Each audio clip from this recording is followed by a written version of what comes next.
பலம் நேசம் நிறைந்த உள்ளத்தால் நீளம் நிறைந்த மணிகண்டத்து ஈசனடியார் பெருமையினை எல்லா உயிரும் தொலையெடுத்து தேசமு எதிர்த்தொண்ட தொகை முன்பணித்த திருவாளன் வாசமலர்மண் கழவணங்க வந்த பிறப்பை வணங்குவாம். தூக்கு சீர் திருத்தொண்ட தொகை விரி வாக்கினால் சொல்ல வல்ல பிரான் எங்கள் பாக்கிய பயனாம் பதிகுன்றைவால் சேக்கிழாரடி சென்னியிருத்துவாம். கைலாய பரம்பரையில் சிவஞான போத நெறி காட்டும் வெண்ணை பயில் வாய்மைமை கண்டான் சந்ததிக்கோர் மெய்ஞான பானுவாகி குயிலாரும் பொழில் திராவடுதுறைவாள் குரு நமச்சிவாய தேவன் செயலாதி மரபுடையோன் திருமரபு நீடூழி தழக மாதோ. எல்லாம் வல்ல பெருமான் அருந்தரும் பன்னார் மொழி அமுடன் அமர்ந்த நனாவுடையாருடைய திருவடிகளை வணங்கி எம்பெருமக்கள் நாயன்மாருடைய பொன்னார் திருவடி தாமர்களை மனமொழி மைகளாலை வணங்கி உரையாசிரி சிவக்குணையாவுடைய திருவடிகளை நீல நினைந்து திருவாவடுதுறை ஆதீன குருமுக சன்னிதானங்களுடைய பொன்னார் திருவடி தாமரைகளை மனம் மொழி மெய்களாலை வணங்கி அடியனுடைய ஞானாசிரிய பெருந்தகையாருடைய திருவடிகளை மனமொழி மெய்களாலை வணங்கி எம்பெருமான் எரிபத்த நாயனாருடைய திருவடி தாமரைகளை வணங்கி அமைகின்றேன். அன்பார்ந்த சிவனை செல்வர்களே, இன்று மாசி மாதம் அஸ்த நட்சத்திரம். எம்பெருமான் எரிபத்த நாயனார் குருபூசை திருநாள். எம்பெருமான் எரிபத்த நாயனாருடைய திருச்சரிதத்தை தெய்வ சேக்கிழார் பெருமான் 57 திருப்பாடல்களை நமக்கு அருளியிருக்கிறார். எம்பெருமான் எரிபத்த நாயனார் கருவூர் என்று சொல்லக்கூடிய கொங்கு நாட்டில் இருக்கக்கூடிய திரு கருவூர் ஆநிலை என்று சொல்லக்கூடிய அந்த ஆலயத்திலே அடியார் பணி செய்து கொண்டு வந்த பெருமகனார். அவருடைய பெருமையை நம்முடைய திருத்தொண்ட தொகை ஆசிரியர் சொல்லுகின்ற பொழுது இலைமழிந்த வேள் நம்பி எரிபத்தற்கடியேன் என்று சொல்லி கூறுகிறார். அது இலை வடிவனதாக புகழ்மழிந்த மலு ஆயுதத்தை ஏந்திய நம்பியாக எரிபத்த நாயனாருக்கு நான் அடியேன் ஆவேன் என்று சொல்லுகிறார். நம்பி என்று சொன்னால் ஆடவரில் சிறந்தவர் என்று சொல்லி பொருள். நமக்கு நம்முடைய திருவந்தாதி திருத்தொண்டர் திரு அந்தாதி ஆசிரியர் நமக்கு அருளுகின்ற பொழுது ஊர்மதில் மூன்றட்ட உத்தமர்க்கு என்றோர் உயர்தவத்தோன் தார் மலர் கொய்யா வருபவன் தண்டின் மலர் வரித்த ஊர்மலை மேற்கொள்ளும் பாகர் உடல் துணையாக்கும் அவன் ஏர்மழி மாமதில் சூழ்கருவூரில் எரிபத்தானே. அதாவது ஊர்மதில் 3 அட்ட உத்தமர்க்கு திரிபுரங்களை எரித்த உத்தமர் என்று சொன்னால் சிவபெருமானுடைய, அப்படி சிவபெருமானுக்கு உயர்தவத்தோன் என்று சொல்ல. உயர்தவத்தோன் என்று சொன்னால் பெருமானுக்கு மலர் பறித்து சாற்றக்கூடிய, அது சிவகாமி ஆண்டாரை சொல்லுகிறார். உயர் தவத்தோன் பூ பறித்து சாற்றுதல் தான் பெருமானுக்கு மலர் தொண்டு செய்வது உயர்ந்த தவம் என்று சொல்லி சேக்கிழ பெருமான் இதிலே சொல்லுகிறார். அப்படி உயர் தவத்தோன் தார்மலர் கொய்யா வருபவன் தண்டின் மலர் பறித்த, அப்படி பெருமானுக்கு திருப்பள்ளி தாமத்திற்கு அவர் மலர் எடுத்துக்கொண்டு செல்லுகின்ற பொழுது ஒரு தண்டிலே அந்த கூடையை வைத்து எடுத்து செல்கிறார். ஊர்மலை மேற்கொள்ளும் பாகர் உடல் துணை என்று சொல்லி, அதாவது யானை, பட்டத்து யானை, பட்டவர்த்தனம் என்று சொல்லக்கூடிய அந்த புகழ்ச்சோழருடைய யானை அங்கு வருகின்ற பொழுது யானை அந்த மலரை தன்னுடைய துதிக்கையாலை பிடித்து எரிந்து அது உதறிவிட்டு செல்லுகிறது. அதை பார்த்த அவர் அழுது கொண்டே செல்லுகிறார். அதற்கு எரிபத்த நாயனார் வந்து அந்த யானையை, வட்டத்து யானையும் துணித்து அதை தடுக்க தவறிய பாகர்களையும் வெற்றி வீழ்த்துகின்றார். அப்படி அவர் இருக்கக்கூடிய ஊரானது கருவூரில் சூழ் கருவூரில் எரிபத்தனே என்று சொல்லி, கருவூரில் இருக்கக்கூடிய எரிபத்தர் என்று சொல்லி அவருடைய திருப்பெயரை வகைநூல் ஆசிரியர் நம்முடைய நம்பியாண்டார் நம்பிகள் அருளுகிறார். அதாவது உயர்தவத்தோன் அப்படின்னு இந்த பாட்டில் சொல்கிறது காரணம் சிவகாமி ஆண்டாரை சொல்கிறார். மலர் பறிப்பது என்று சொல்வது தவம் என்று சொல்கிறார். தவமுயல்வோர் மலர் பறிப்ப, தவம் செய்வதற்கு முயற்சி செய்யக்கூடியவர்கள் மலர் பறிப்பார்கள் என்று சொல்லி நமக்கு இந்த சரீரத்திலே சொல்லுகிறார். தார் மலர் என்று சொல்லுவது திருப்பள்ளி தாமத்துக்கு மலர் கொண்டு செல்லுவது. கொய்யா வருபவன் என்று சொன்னால் கொய்து கொண்டு, அதாவது இது 6ஆம் வெற்றி உருவு என்று சொல்லுவார்கள். மலரை கொய்து கொண்டு வருபவன் என்று சொல்லி சிவகாமி ஆண்டாரை சொல்லுகிறார். அந்த குத்துக்கால் பாகர்களையும் யானை உடல் துணித்ததற்கு காரணம் அந்த யானை மலரை பறித்து கீழே சிந்தியது தான் அதற்கு காரணம். அதனால் யானையையும் அதை தடுக்க தவறிய பாகரையும் உடல் துணித்தது நாயனாருடைய ஒரு செயல் என்று சொல்லுகிறார் இந்த பாடலிலே. சேக்கிழார் பெருமான் முதல் பாடலில் நமக்கு அருளுகின்ற பொழுது நாயனாருடைய அந்த பெயரையும் சொல்லி, அதே மாதிரி அவர் பெருமானுக்கு அடியார் என்று சொல்லி இதில் சொல்லுகிறார். மல்லல் நீர் ஞாலம் தன்னுள் மழவிடை உடையா நண்பர்க்கு ஒல்லை வந்து உற்ற செய்கை உற்றிடத்து உதவும் நீரார் எல்லையில் புகழின் மிக்க எரிபத்தர் பெருமையம்மாள் சொல்லலாம் படித்தன்று ஏனும் ஆசையால் சொல்லலுற்றாம். மல்லல் நீர் ஞானம் தன்னுள் மழவிடை உடையா நண்பர்க்கு என்று சொல்கிறார். அதாவது நல்ல செழித்த நீர் சூழ்ந்த உலகத்திலே, நில உலகத்திலே விடையேறி உகந்து வருகின்ற பெருமானுடைய அன்பர்களுக்கு, சிவபெருமானுடைய அடியார்களுக்கு ஒல்லை வந்து உற்ற செய்கை, அப்படி அடியார்களுக்கு துன்பம் வருகின்ற பொழுது உற்றிடத்து உதவும் நீரார், உற்றிடத்து உதவுவது போல, உடனடியாக உதவுவது போல எல்லையில் புகழின் மிக்க எரிபத்தர், அப்படிப்பட்ட அடியார்களுக்கு துன்பம் வருகின்ற பொழுது அதை உற்றிடத்து உதவும் நீராராக இருக்கக்கூடிய எல்லையில்லாத புகழின் மிக்க எரிபத்தருடைய பெருமையை எம்மால் சொல்லலாம் படித்தன்று, அவருடைய பெருமையை என்னால் சொல்லிவிட முடியாது, ஆனாலும் ஆசையால் சொல்லலுற்றாம் என்று சொல்ல வேண்டும் என்கின்ற ஒரு ஆசை என்னை துரத்துகிறது என்று சொல்கிறார். இப்போ எரிபத்தர்தம் பெருமை என்னுடைய சொல்லில் அடங்கும் தரம் உடையது அன்று என்று சொல்லி, அப்படி இருந்தாலும் நான் ஏன் சொல்கிறேன் அப்படின்னா அந்த சொல்லணுங்கிற ஆசை என்னை துரத்துகிறது என்று சொல்கிறார். பாயிரத்திலே சேக்கிழார் பெருமான் சொல்லுகின்ற பொழுது, அளவில்லாத பெருமையராகிய அளவில்லா அடியார் புகழ் கூறுகேன், அளவு கூட உரைப்பரிதாயனும் அளவில் ஆசை துறப்பு அறைகுவேன் என்று சொல்லுவார். அதாவது அடியார் பெருமக்களுடைய பெருமை என்று சொல்லுவது அளவிட்டு சொல்ல முடியாது, அப்படிப்பட்ட பெருமையை முழுவதும் சொல்லவும் முடியாது. ஆனால் நான் சொல்லுவதற்கு என்ன காரணம் அப்படின்னா, சொல்ல வேண்டும் என்ற ஆசை என்னை துரத்துகிறது, அளவில்லாசை துறப்பு அறைகுவேன் என்று சொல்வார். அது மாதிரி எரிபத்தருடைய பெருமைகளை என்னால் சொல்ல முடியாது, இருந்தாலும் சொல்ல வேண்டும் என்ற ஆசை என்னை துரத்துகிறது என்று அப்படி சொல்லுகிறார். அது நம்முடைய நாயன்மார்களை பற்றி சொல்லுகின்ற பொழுது திருக்கூட்ட சிறப்பில் ஆரம் கண்டிகை ஆடையும் கந்தையே பாரம் ஈசன் பணியலது ஒன்றிலார் ஈர அன்பினர் யாதும் குறைவிலார் வீரம் என்னால் விளம்பும் தகையது என்று சொல்லக்கூடிய அளவுக்கு அவர் வீரம் நிறைந்த ஒரு அடியார். உற்றவர்க்கு உதவும் பெருமானை ஊர்வதொன்று உடையான் உம்பர்கோனை என்று சொல்லி நம்பிகளுடைய தேவாரத்தில் உற்றவர்க்கு உதவும் பெருமானை, எப்படி சிவபெருமான் உற்றவர்களுக்கு உதவுவாரோ அதே போல் அவன் அடியாராக இருக்கக்கூடிய எரிபத்தரும் உற்றவருக்கு உதவக்கூடிய அடியார் பெருமக்களுக்கு உதவக்கூடிய ஒரு பெருமையுடையவர் என்று சொல்லுகிறார். அதே மாதிரி நம்முடைய அடியார்களை பற்றி சொல்லுகின்ற பொழுது நம்முடைய வாதவூரடிகள் நின் பழ அடியார் கூட்டம் காண ஆசைப்பட்டேன் கண்டாய் அம்மானே என்று சொல்லி அந்த அடியார்களோட பெருமைகளை நமக்கு பலவாறு நம்முடைய பெரிய புராணத்தில் சரி, திருவாசகம், தேவாரம் போன்ற திருமுறைகளிலே நாம் நன்கு உணர முடியும் என்று சொல்லி, அடுத்து இரண்டாவது திருப்பாடல் அனபாய சக்கரவர்த்தியை பற்றி சொல்லுகிறார். அனபாய சக்கரவர்த்தியை பற்றி பெரிய புராணத்திலே 11 இடங்களிலே சொல்லப்பட்டிருக்கிறது. அதில் ஒரு இடம் இந்த இடம் என்று சொல்லி கருவூருடைய பெருமையை பற்றி சொல்லுகின்றார்.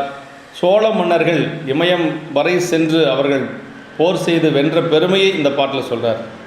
பொன்மலை புலி வென்று வங்க புதுமலை இடைத்து போற்றும் அன்னரி வலியாக அயல்வழி அடைத்த சோழன் மன்னிய அனபாயன் சேர் மரபின்மா நகரம் ஆகும் தொல்நெடும் கருவூர் என்னும் சுடர்மணி வீதி மூதூர். அதாவது தொல்நெடும் கருவூர் என்னும் சுடர்மணி வீதி மூதூர் அப்படின்னார். அந்த நகரம் எப்படிப்பட்ட நகரம் என்று சொன்னால், கருவூர் என்று சொல்லுவது தொன்மையான பழமையான ஒரு பதி. அதாவது சோழ மன்னர்கள் முடிசூட்டக்கூடிய 5 நகரங்களிலே அந்த கருவூர் என்று சொல்லக்கூடிய நகரமும் ஒன்று. அதை பற்றி சொல்லுகின்ற பொழுது, அதாவது பொன்மலை புலி வென்று வங்க புதுமலை இடைத்து போற்றும்னர் அன்னறி வழியாக அயல்வழி அடைத்த சோழன். அதாவது இந்த வெற்றியினுடைய அடையாளமாக சோழ மன்னர்கள் இமயமலை உச்சியில் புலிக்கொடி ஓங்கி நிற்க அந்த மலையினை இடித்து காவல் பொருந்தும்படி அமைத்த புதிய வழியாக, அதாவது இமயமலை வரை சென்று அவர்கள் போர் செய்து ஏனைய வழிகளை எல்லாம் அடைத்து இமயமலையிலே அந்த மலையை இடித்து ஒரு வாயில் அமைத்தார்கள் என்று சொல்லுகிறார். ஏனைய வாயிலெல்லாம் அடைக்கப்பட்டு அந்த வாயில் வழியாக மட்டுமே வர முடியும் என்று சொல்லி, அப்படி கரிகால் சோழர் முதலாக அனபாயர் வரையாக இருக்கக்கூடிய வெற்றி பொருந்திய சோழ மன்னர்கள் ஆட்சி செய்த நகரம், முடிசூட்டக்கூடிய ஒரு நகரம் இந்த சுடர்மணி வீதி என்று சொல்லக்கூடிய அந்த ஒளி நிறைந்த அந்த வீதியெல்லாம் பொருந்த பெற்ற கருவூர் என்று சொல்லக்கூடிய திருநகரம் என்று சொல்லி அந்த கருவூரை நமக்கு இங்கே ஆசிரிய பெருமகனார் நமக்கு அறிமுகம் செய்து வைக்கின்றார். அதே போல் அடுத்த திருப்பாடலிலே அந்த கருவூர் நகரம் எப்படி இருந்தது என்று சொன்னால், இந்திரப்பட்டணமும் தாழும்படியாக, அதாவது இந்திரலோகத்தை விட ஒரு சிறந்த ஒரு அழகிய நகரமாக இருந்தது என்று சொல்லுகிறார். இதில் இந்த திருப்பாடலில் 7 முறை சூழும் சூழும் சூழும் என்று சொல்லுவார். மாமதில் மஞ்சு சூழும் மாளிகை நிறைவின் சூழும் தூமணி வாயில் சூழும் சோலைகள் வாசம் சூழும் சோலையில் வாசம் சூழும் தேமலர் அழகம் சூழும் சிலமதி தெருவு சூழும் தாம் மகிழ்ந்தமரர் சூழும் சதமகன் நகரம் தாள. சதமகன் நகரம் தாளனர் அப்படின்னா இந்திரப்பட்டணமே தாழும்படியாக அதைவிட உயர்ந்த சிறப்போடு இருந்தது இந்த கருவூர் நகரம். எப்படி என்று சொன்னால், மாமதில் மஞ்சு சூழும், அப்படியே மதில் சுவர்கள் எல்லாம் ஒவ்வொன்றும் மேகம் தவழக்கூடிய அளவுக்கு உயர்ந்த மதில்கள் அங்கு இருந்தது. மாளிகைகள் எப்படி இருந்தது என்று சொன்னால், நிறைவின் சூழும்னர், ஆகாயத்தை தொடக்கூடிய அளவுக்கு, ஆகாயமே அருகில் இருக்கக்கூடிய அளவுக்கு மாளிகைகள் நிரம்பிருந்தது. தூமணி வாயில் சூழும்னர், வாயில்களில் எல்லாம் மணிகள் கட்டப்பட்டிருந்தது. சோலைகளிலெல்லாம் நல்ல நறுமணங்கள் சூழ்ந்து கொண்டிருந்தது. தேமலர் அழகம் சூழும் என்று சொல்லியும் அதே மாதிரி சிலமதி தெருவு சூழும்னார். சிலமதி தெருவு சூழும்னா, மதி என்று சொல்லுவது நிலவு. நிலவு போன்ற முகத்தையுடைய அழகிய பெண்கள் அந்த கருவூர் நகரத்திலே சூழ்ந்து கொண்டிருந்தார்கள். அப்படி நகரத்திலே வலம் வந்து கொண்டிருந்தார்கள் என்று சொல்லுகிறார். தாம் மகிழ்ந்து அமரர் சூழும் என்று சொல்கிறார். அமரர் என்று சொன்னால் தேவர்கள். தேவர்கள் எல்லாம் அங்கு வந்து அந்த நகரத்திலே சூழ்ந்து கொண்டிருந்தார்கள். சதமகன் நகரம் தாள என்று சொல்லி, இந்திரப்பட்டணமும் தாழும்படியாக இருந்தது என்று சொல்லி, இப்படி அந்த நகரத்தினுடைய சிறப்பை சொல்லி, அப்படிப்பட்ட நகரத்திலே கடகரி துறையில் ஆடும் களிமையில் புறவில் ஆடும். இந்த பாட்டில் 7 முறை ஆடும் ஆடும் என்று சொல்லி இலக்கிய ஒரு சுவையோடு சேக்கிழார் பெருமான் அருள்கிறார். கடகரி துறையில் ஆடும் களிமையில் புறவில் ஆடும், அடர்மணி அரங்கில் ஆடும் அறிவியர் குழல்வண்டு ஆடும், படரொளி மருகிலாடும் பயில்கொடி கதிர் மீது ஆடும், தடனிடும் புவி கொண்டாடும் தனிநகர் வழமையுதார் என்று சொல்லி, அதாவது அங்கு யானைகள் எல்லாம் அங்கு இருக்கக்கூடிய நீர்நிலைகளிலே குளித்து கொண்டிருந்தது. மயில்கள் எல்லாம் அங்கே ஆடிக்கொண்டிருந்தது. அதே மாதிரி அறிவியர்கள் வந்து அங்கு நிறைய பெண்கள் எல்லாம் அங்கு சூழ்ந்து கொண்டிருந்தார்கள். அந்த பெண்களுடைய கூந்தலில் இருக்கக்கூடிய மலர்களை வண்டுகள் சூழ்ந்து கொண்டிருந்தது. அதே மாதிரி பயில்கொடி கதிர் மீது ஆடும் என்று சொல்லியும் இப்படியெல்லாம் வந்து அந்த நகரம் சிறப்பாக இருந்தது என்று சொல்லி நமக்கு நம்முடைய சேக்கிழார் பெருமான் அந்த நகரத்தினுடைய சிறப்புகளை சொல்லுகிறார். அடுத்து அப்படிப்பட்ட அந்த நகரத்திலே அங்கே இருக்கக்கூடிய பெருமானை பற்றி சொல்லுகிறார். ஆணிலை அப்பர் என்று சொல்லக்கூடிய பெருமானுடைய திருநாமம். அந்த ஆணிலை அப்பரை பற்றி சொல்லுகின்ற பொழுது, மன்னிய சிறப்பின் மிக்க வளநகர் அதனில் மல்கும் பொன்னியல் புரிசை சூழ்ந்து சுரர்களும் போற்றும் பொற்பால் துண்ணிய அன்பின் மிக்க தொண்டர்தம் சிந்தை நீங்கா அந்நிலை அரணார் வாழ்வது ஆநிலை என்னும் கோயில். அதாவது மன்னிய சிறப்பின் மிக்க நிலைத்த சிறப்பையுடைய அந்த வளநகரிலே, அந்த கருவூர் நகரிலே சுரர்களும் போற்றும் பொற்பால், அசுரர்களும் கூட, தேவர்கள் அசுரர்கள் எல்லாரும் போற்றக்கூடிய அளவுக்கு துண்ணிய அன்பின் மிக்க தொண்டர்தம் சிந்தை நீங்கா, நல்ல, அதாவது அன்புடைய தொண்டர்களுடைய சிந்தையை விட்டு நீங்காத அரணார் வாழ்வது ஆநிலை என்னும் கோயில். அதாவது பெருமான் எப்படின்னா அடியார்களுக்கு சிந்தை நீங்காத தன்மையுடையவர். நல்ல பெருமான் தன்னை நினைந்து வழிபாடு செய்யக்கூடிய சிந்தையை விட்டு நீங்க மாட்டார். பணக்கை மும்மத வேளம் உரைத்தவர் நினைப்பவர் மனம் கோயிலா கொண்டவன் அனைத்து மேடமாம் மம்பால கூத்தனை தினைத்தனை பொழுது மறந்து இவனோ என்று சொல்லி அப்பர் சாமிகள் சொல்வார். அதே மாதிரி நம்முடைய திருவாசகத்திலே தந்தது உன் தன்னை என்று சொல்லக்கூடிய திருப்பாடலில் சிந்தையே கோயில் கொண்ட எம்பெருமான் திருப்பெருந்துறையுரை சிவனே என்று சொல்லி பெருமான் இருப்பது அதை சிந்தை நீங்கா அந்நிலை அரணார் என்று சொல்லுகிறார். அதே மாதிரி திருத்தாண்டகத்தில் அப்பர் சாமிகள் சொல்லுகின்ற பொழுது ஒருவரும் இங்கு அறியா வண்ணம் என் உள்ளத்துள்ளே ஒளித்து வைத்த சிறையானை என்று சொல்வார். அதாவது ஒருவரும் இங்கு அறியா வண்ணம், யாருக்கும் தெரியாத மாதிரி பெருமான அப்பர் சுவாமிகள் எங்கே வச்சிருக்கிறாராம், என் உள்ளத்துள்ளே ஒளித்து வைத்த சிறையானை என்று சொல்லி அந்த திருத்தாண்டகத்தில் சொல்லுகிறார். அதே மாதிரி மறவாதே தன் திறமை வாழ்த்தும் தொண்டர் மனத்தகத்தை அனவரதம் மன்னினானை என்று சொல்லி யாரெல்லாம் பெருமானை வாழ்த்தி பாடுகின்றார்களோ அன்பு செய்கின்றார்களோ அந்த தொண்டருடைய மனத்திலே பெருமான் இருப்பார் என்று சொல்கிறார். அதே மாதிரி நம்முடைய கண்ணப்ப நாயனாரை பற்றி சொல்லுகின்ற பொழுது ஞானசம்பந்த பெருமானுடைய சரிதத்தில் அன்பின் மெய்மை உருவினையும் அன்பினுள்ளே மண்ணும் வெள்ள செஞ்சடை கற்றை நெற்றி செங்கன் விமலரையும் உடன் கண்ட விருப்பம் பொங்க என்று சொல்லி, அதாவது கண்ணப்ப நாயனாருடைய அந்த அன்பிலே காலத்தினாதர் மன்னி இருப்பார், அவருடைய சிந்தையிலே மன்னி இருப்பார் என்று சொல்லுகிறார். அப்படி அந்த நிலையிலே இருக்கக்கூடியவர் நம்முடைய ஆநிலையப்பர் என்று சொல்லி, அதாவது அன்புடைய தொண்டருடைய சிந்தை நீங்காத ஆநிலையப்பர் என்று சொல்லி நமக்கு அருளுகிறார். இப்படிப்பட்ட பெருமான் அங்கு அந்த பெருமானுக்கு வழிபாடு செய்யக்கூடிய அடியார் பெருமக்களுக்கு இடர் வருகின்ற பொழுது அந்த இடரை களையக்கூடிய ஒரு தொண்டர் இருந்தார், அவர்தான் எரிபத்தர் என்று சொல்கிறார்கள். பொருள் திருமறை கடந்த புனிதரை இனிது அக்கோயில் மருள்துறை மாற்றால் வழிபடும் தொழிலராகி இருள் கெடுவொடுங்கும் கண்டத்து இறையவர்க்கு உரிமை பூண்டார்க்கு அருள் வெறும் தொண்டு செய்வார் அவர் எரிபத்தராவார். பொருள் திருமறை கடந்த புனிதரை, வேதங்களையெல்லாம் கடந்திருக்கக்கூடிய புனிதராக இருக்கக்கூடிய பெருமானை அந்த கோயிலில் மருள்துறை மாற்றால் அப்படின்னார். அதாவது இறைவனது வழிபாடே மருள்துறை என்று சொன்னால் பிறப்பு மயக்க நிலை என்று சொல்லக்கூடிய மீண்டும் மீண்டும் பிறப்புக்கு வரக்கூடிய நிலை, அந்த பிறப்பை மாற்றக்கூடிய ஒரு பெருமான் யார் அப்படின்னா சிவபெருமான் தாங்க. அதான் சொல்கிறார், மருள் துறை மாற்றால் வழிபடும் தொழிலர் ஆகி. அப்படி அந்த பிறவியை மாற்றக்கூடிய பிறவியை நீக்கக்கூடிய அளவுக்கு பெருமானை வழிபாடு செய்யக்கூடிய தொழிலராகி இருள் கெடு ஒடுங்கும் கண்டத்து இறையவர்க்கு உரிமை பூண்டாருக்கு, அதாவது இறைவனுக்கு அவர் உரிமை பூண்ட அடியார் பெருமக்களுக்கு அருள் பெரும் தொண்டு செய்வார். அப்படி அடியார் பெருமக்களுக்கு தொண்டு செய்யக்கூடியவர் அவர்தான் எரிபத்தர் என்று சொல்லி நமக்கு சொல்கிறார். அதாவது அவர் செய்த தொண்டு அடியார் தொண்டு என்று சொல்கிறார். அடுத்த பாட்டிலே அதே சொல்கிறார், மழை வளருலகில் எங்கும் மன்னிய செய்வம் ஓங்க அலல் அவர் சடையா நண்பர்க்கு அடாதன அடுத்த போது முளையறி என்ன தோன்றி முரண்கடையறிந்து தீர்க்கும் பழமறை பரசும் தூய பரசுமுன் எடுக்க பெற்றார்.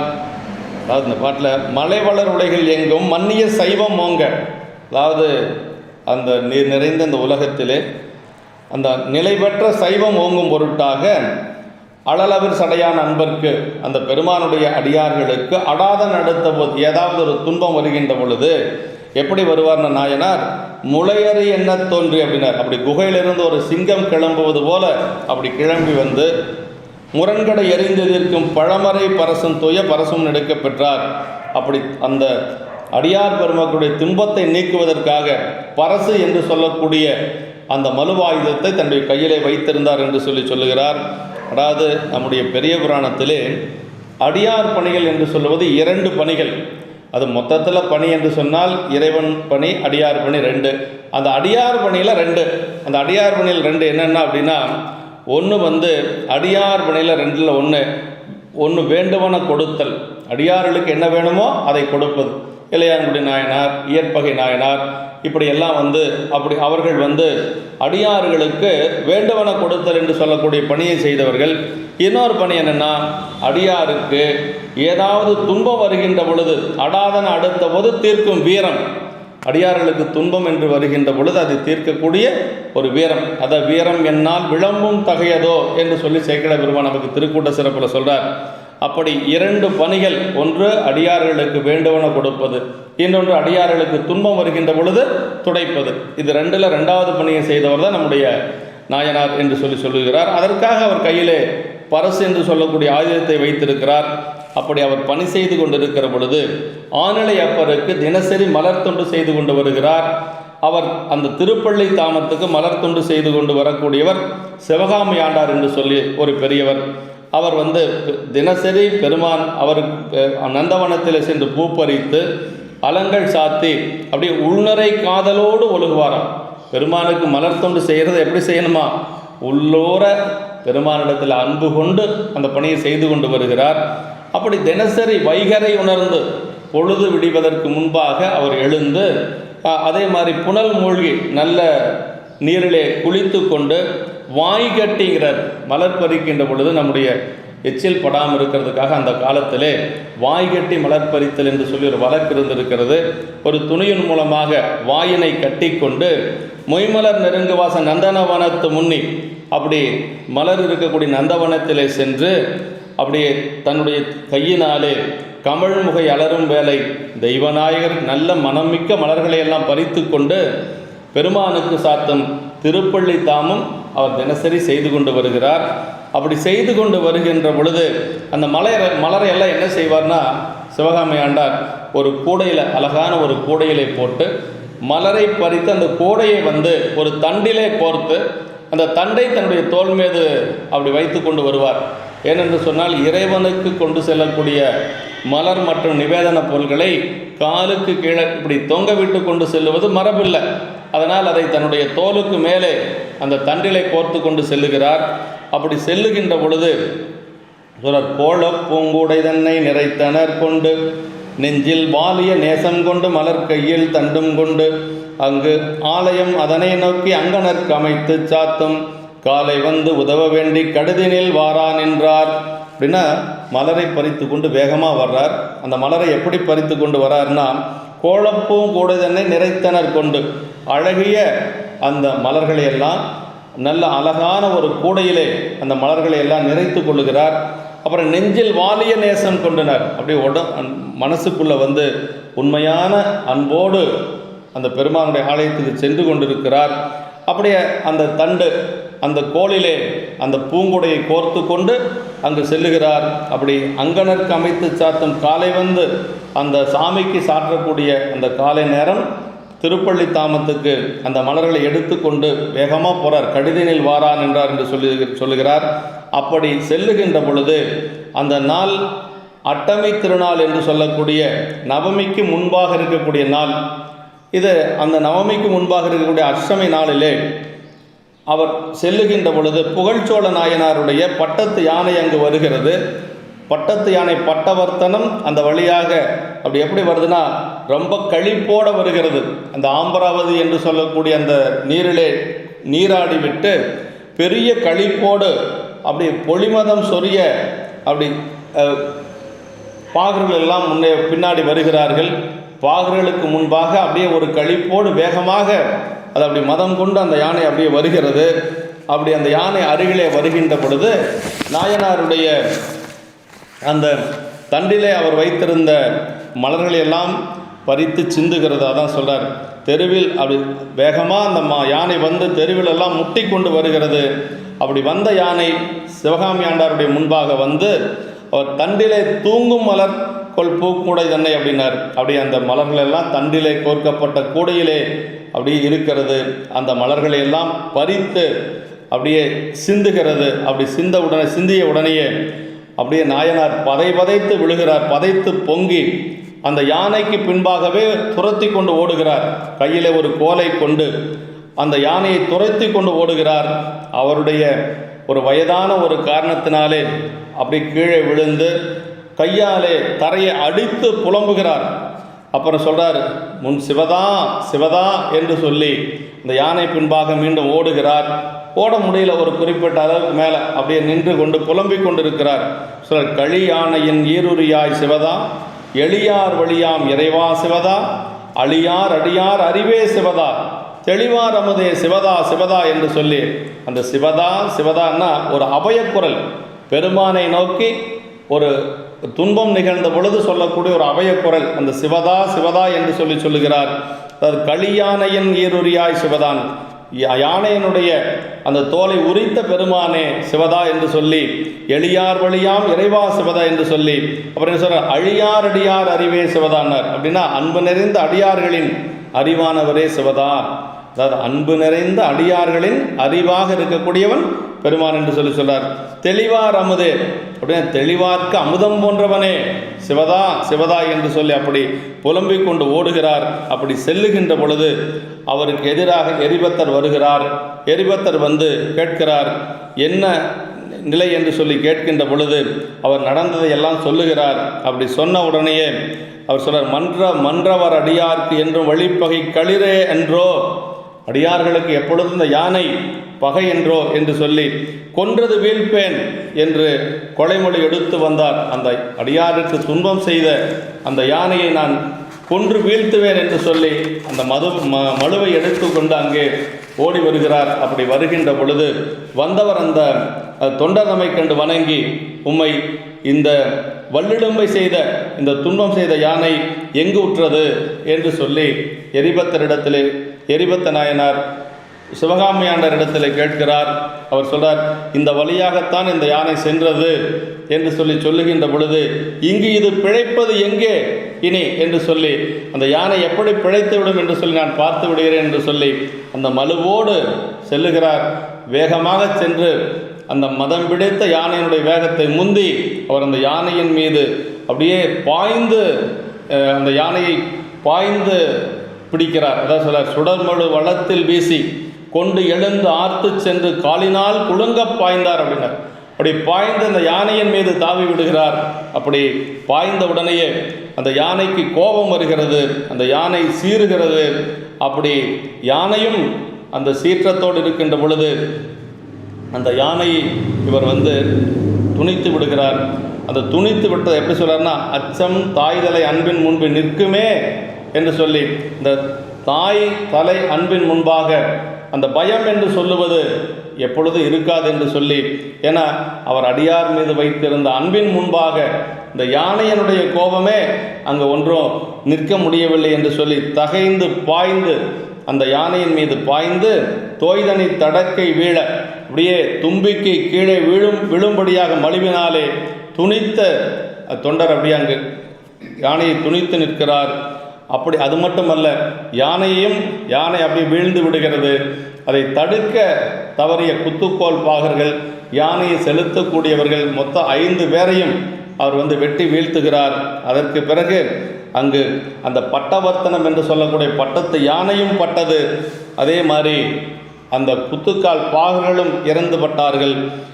அதற்கு பிறகு அந்த அரசனிடத்திலே சென்று, புகழ்ச்சோழருடைய அரண்மனையில் சென்று அங்கே இருக்கிறவங்க சொல்கிறாங்க, அதாவது பற்றாளர் இளதாய் நின் பொன் பட்டாமால் யானை வேல செற்றனர் சிலராம் என்று செப்பினார் பாகர் என்றார்கள். அதாவது பற்றாளர் இளதாய்னா எந்த ஒரு எதிரியும் இல்லாதவரே அப்படின்னா, அவரை எதிர்த்து வெல்லக்கூடிய அளவுக்கு அங்கே யாரும் கிடையாது. அப்படி இருக்கக்கூடியவரே, உன்னுடைய பட்டத்து யானையை சிலர் அதை வெட்டி விட்டார்கள், வீழ்த்தி விட்டார்கள் என்று சொல்லி அரசனிடத்தில் சொல்லுகின்ற பொழுது அரசருக்கு அப்படியே கோபம் வருகிறது. அப்படி இள அரி ஏறு போல் அப்படின்னார். அப்படியே ஒரு ஆண் சிங்கம் போல அங்கே அப்படியே ஒரு இள அரி ஏறு போல எலிமணி வாயில் நீங்க வாயிலுக்கு வெளியே வருகிறார். அந்த சோழர் உடனடியாக அவர் ஒரு குதிரையின் மீது ஏறி அப்படியே சேனைகள் சூழ அந்த இடத்துக்கு வருகிறார். எல்லோரும் வருகிறார்கள். அப்படி வருகின்ற பொழுது வேகமாக வரணுங்கிறதுக்காக குதிரை மீது ஏறிக்கொண்டு வருகிறார். அதாவது சொல்ற, அன்னலம் புறவி மேற்கொண்டு அரசமா வீதி சென்றான் என்று சொல்றார். திரும்ப மீண்டும் வருகின்ற பொழுது அந்த யானையின் மீது வருவார். அதனால் புறவியை சொல்றார். அப்படி வேகமாக வருகின்றவர் கடுவிசை முடுகி போகி களிற்றொடும் பாகர் வீழ்ந்த படுகளம்புருகச் சென்றான் பகைப்புலத்தவரை காணான் விடுசுடர் மலு ஒன்று ஏந்தி வேறு இரு தடக்கை தாய அடுகளிரு என்னன் என்று அன்பரை முன்பு கண்டான். அப்படி வேகமாக வந்தார் அரசர். அப்படி வருகின்ற பொழுது யானை இறந்து கிடக்கிறது, பாகர்கள் எல்லாம் இறந்து கிடக்கிறார்கள். அந்த களத்துக்கு வந்துவிட்டார். அந்த படுகளத்தில் யானை குதிரையின் மீது இருக்கின்ற பொழுது பார்க்கிறார், பகைவர்கள் ஒருவரையும் காணோம். அதாவது பகைப்புலத்தவரை காணான், ஒருவரும் அங்கு இல்லை. அப்புறம் ஒருத்தர் மலுவோடு நிற்கிறார். அவர் எப்படி இருக்கிறார் அப்படிங்கிறத சேக்கிழார் பெருமான் சொல்லார் பாருங்க.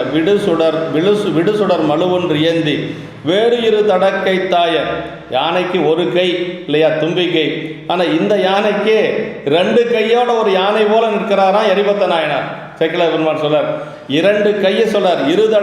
இருதடக்கை தாய அடுகளிரு என்ன நின்று அன்பரை முன்பு கண்டார். அந்த 2 தந்தங்க 2 துதிக்கையோடு இருக்கக்கூடிய நாயனாரை புகழ்ச்சோழர் பார்க்கிறார். அப்படி பார்த்த உடனேயே அந்த இடம் எப்படி இருக்குது அப்படின்னா, ஒரு பெரிய குன்று சரிந்து கிடக்கிறது. அந்த குன்றிலிருந்து அருவி போல அப்படியே ரத்தம் வந்து கொண்டு இருக்கிறது. அந்த யானையை குன்று போல சொல்கிறார்.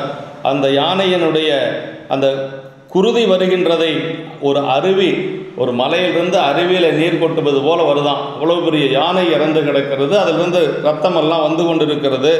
அப்படியே அந்த களிற்றின் யானையின் முன்பாக நின்று மன்றுள் என்றும் நிறுத்தமே புரியும் வெள்ளி குன்றவர் அடியாரானார். பார்க்கிற பொழுது பக்கத்தில் அடியாராக இருக்கிறாரு, பெருமானுடைய அடியார். அதுவும் நின்றவர் மன்றுள் என்றும் நிறுத்தமே புரியும் வெள்ளி குன்றவர் அடியாரானார். அதாவது கூத்தப்பெருமான் நம்முடைய மன்றிலே நின்று திருக்கூத்தாடி கொண்டிருக்கக்கூடிய கூத்தப்பெருமானோட அடியாராக இருக்கிறாரு. கொன்றவர் இவர் என்று ஓரானார். உடனே பாருங்க, அடியாருடைய பெருமை அறிந்தவர் புகழ்ச்சோழர். இவர் எதுவும் செய்திருக்க மாட்டார் பாருங்க. அடியார்கள் மேலே அவ்வளவு அன்புடையவர் புகழ்ச்சோழர். ஏன்னா அடியார்கள் இது மாதிரி செய்ய மாட்டார்கள் என்று சொல்லி அவர் என்ன நினைக்கிறார், வென்றவர் யாவர் என்றான் வெடிபட முழங்கும் சொல்லான். யாரையா வென்றது? என்னுடைய பட்டத்து யானை வென்றவர் யார் என்று சொல்லி அப்படியே ஒரு உரத்த குரலில் அங்கு சத்தம் போடுகிறார். ஏன்னா பக்கத்தில் ஒரு அடியார் நிற்கிறார், அவர் அதை செய்திருக்க வாய்ப்பில்லை என்று சொல்லி மனசில் நினைச்சிட்டார். அதனால் வேறு யார் என்று சொல்லி அப்படி வெடிபட முழங்கும் சொல்லான் என்று சொல்லி சொல்லுகிறார். அங்கிருந்த அந்த பாகர்கள் எல்லாம் ஏதாவது சொல்கிறாங்க, அரசன் அங்கு அருளி செய்ய அருகு சென்று அணைந்த பாகர். அப்படி அந்த பாகர் பக்கத்தில் சென்று விரைசை தார் மாலை போய் நின் விரல் களிற்று எதிரே நிற்கும் திரைசை நீர் உலகின் மன்னர் யாருளார் தீங்கு செய்தார். அரசே, உங்களுடைய யானையை கொல்லக்கூடிய அளவுக்கு இந்த உலகத்தில் யார் இருக்கிறார்கள்? அவ்வளவு வீரம் பொருந்தியவர்கள் யாரும் இல்லை. அதனால் பரசு முன் கொண்டு நின்ற இவரென பணிந்து சொன்னார். இந்த பரசை முன்பாக வைத்திருக்கிறாரே மலு ஆயுதத்தை, அவர்தான் இதை செய்தவர் என்று சொல்லுகிறார்கள். இப்போ இதுவரைக்கும் அவர் அவரை நினைக்கவே இல்லை. பகையரசர்கள் ஒருவரும் கிடையாது. ஏன்னா இவரை எதிர்த்து அங்கே நின்று போர் செய்யக்கூடிய அரசர்கள் அங்கே யாருமே கிடையாது. அதனால் அவர்கள் அப்படி சொல்லுகிறார்கள். அப்படி சொன்ன உடனேயே அவர் மனசில் நினைக்கிறார் பாருங்க, அப்படி இவர் தான் அதை செய்தார் என்று சொல்லியும் கூட மீண்டும் மனசில் அப்போ இவங்க சொன்னதுக்கு பிறகும் கூட அவர் என்ன நினைக்கிறார் அப்படின்னா, நாயனாரே யானையை கொன்றார் என்று அருகிருந்தவர்கள் கூறிய பொழுதும் சோழருடைய மனநிலை எப்படி இருந்தது அப்படிங்கிறத சேக்கிழார் பெருமான் இந்த பாட்டில் சொல்கிறாருங்க. அடியார்கள் எப்படி இருக்கணும், எப்படி இருப்பார்கள் அப்படிங்கிறத இந்த இடத்துல சொல்கிறார்.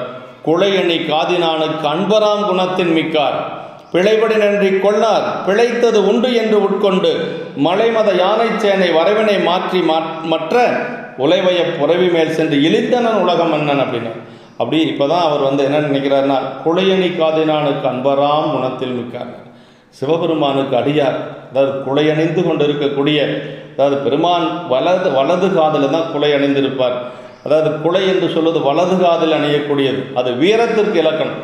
அதனால் அந்த குழையணி காதினானுக்கு அன்பராம் இவர் யாருன்னா அந்த குலையணிந்த சிவபெருமானுக்கு அன்பர். அதனால் குணத்தில் மிக்கார் அப்படின்னார். அவர் நல்ல குணத்தை உடையவராகத்தான் இருக்கணும். பிழைபடி நன்றி கொள்ளார்னார். அப்போ ஏதாவது ஒரு தவறு இல்லாமல் அந்த யானையை கொள்ளுவதற்கு வாய்ப்பே இல்லை. பிழைத்தது உண்டு, ஏதாவது பிழை நிகழ்ந்திருக்கும், அவர் மேலே தவறு இருக்கார். மற்ற நம்ம மேலே ஏதாவது ஒரு பிழை நிகழ்ந்திருக்கும் என்று சொல்லி மலைமத யானை சேனை வரவினை மாற்றி மற்ற எல்லாத்தையும் போக சொல்லிட்டார். கூட இருந்த அத்தனை பேரையும் போக சொல்லி அவர் அந்த குதிரையில் இருந்து கீழே இறங்கி வருகிறார். கீழே இறங்கி மீண்டும் அவர் பக்கத்தில் போகிறார். அதான் சொல்கிறார், நாயனார் நியதியை அரசர் தம்முள் நியமித்து கொண்டார். அதாவது என்ன நடந்திருக்கும் அப்படிங்கிறத தன்னுடைய மனசில் நியமித்து கொண்டார். அளவில்லாத சீற்றமுடன் வந்த மன்னன் இச்செயல் அன்பர் செய்தார் என்று அறிந்தவுடன் ஒரு சீற்றம் கோபமெல்லாம் மாறி, சிவ அபராதத்தில் அச்சமிக்கது எஞ்ஞான்றும் பிறளாத அன்பனை ஒழுக்க திண்மையினை காட்டுவதுன்னார். அப்படின்னா இதுவரைக்கும் அவர் யாரோ செய்திருக்கிறாங்கன்னு நினச்சவர் இப்போ இவர் தான் செய்தார்னா இவர் அதை செய்யக்கூடிய அளவுக்கு தீங்கு நடந்திருக்கிறது. அப்படின்னா அது ஒரு பெரிய சிவ அபராதமாக நமக்கு ஆகிவிடுமே என்று சொல்லி அரசர் மனசுக்குள்ள வருத்தப்படுறார். அதான் சொல்கிறாருங்க, அதாவது அதுக்கு என்ன காரணம்னா, சிவ அபராதத்தில் அச்சம் மிக்கது எஞ்ஞான்றும் பிறளாத அன்புநெறி ஒழுக்க திண்மையினை காட்டுவது என்று சொல்லி சிவகோணிய உரை நமக்கு சொல்லுகிறார். அது மாதிரி இந்த இடத்துல அவர் யானையின் மீது தான் தவறு இருக்கும், அவர் மீது தவறு இருக்காது என்று சொல்லி உறுதிபட மனசில் நினைக்கிறார்.